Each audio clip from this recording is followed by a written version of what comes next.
காட்டில் இனி வரும் நாளில் அனைவரும் ஒன்றாய் வாழ்வதற்கென்றே சின்ன குட்டிகள் குஞ்சுகளுக்கு சிறந்தவை எவையன் சொல்லித் தந்திட உலகெல்லாம் சுற்றி பறந்து திரிந்து ஊரெல்லாம் கடந்து நல்லவை உணர்ந்து பலவிதமாக அறிவினை வளர்த்த பருந்து ஒன்று வந்தது அங்கே ஒற்றுமையாக வாழ்ந்திட நினைத்தால் பொறாமையை விரட்டனும் பொறுமையை வளர்கனும் அதனை வளர்த்திட பயிற்சியை கொடுக்கணும் என்றே பருந்து சொன்னதை கேட்டு அனைவரும் சேர்ந்து சத்தமாய் கூறினர் அதற்கு நாங்கள் தயார் என்றனர் தாத்தா பருந்து சத்தமாய் அழைத்தது தேக்கு மரத்தின் இலைகளை பறித்து தெளிவாய் அவரவர் பெயரினை எழுதி எடுத்து கொண்டு வாருங்கள் என்றது ஒற்றுமையாக வாழ்ந்திட நினைத்தால் பொறாமையை விரட்டனும் பொறுமையை வளர்க்கணும் அதற்கென பயிற்சியை நாளும் கொடுக்கணும் அனைவரும் தத்தம் பெயரினை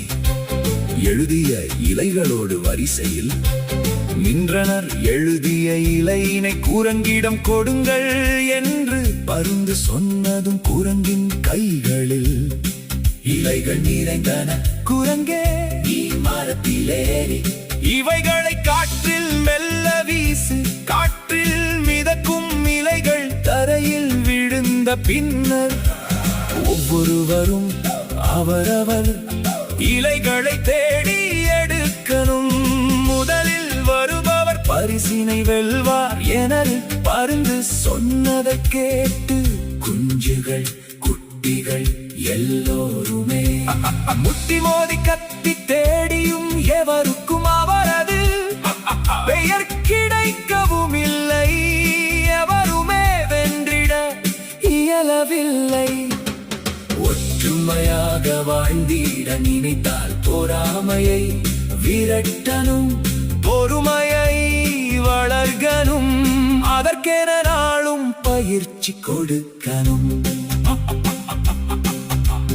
பருந்து மீண்டும் அனைவரையும் அழைத்தது அமைதியாய் சற்று இருங்கள் என்றது பின் நான் சொல்வதை கேட்டு செய்யுங்கள் என்றது ஆளுக்கொரு இலையினை கையில் எடுங்கள் எவர் பெயர் உள்ளதோ அவரிடம் கொடுங்கள் என்று பருந்து சொன்னது போல அனைவரும் செயல்படு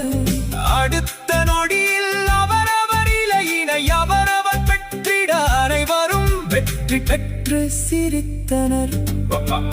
ஒற்றுமையாக வாழ்ந்திட நினைத்தால் பொறாமையை விரட்டனும் பொறுமையை வளர்கனும் அதற்கென இது போல் பயிற்சிகள் அவசியம் என உரக்க சொல்லி சிரித்து மகிழ்ந்தனர்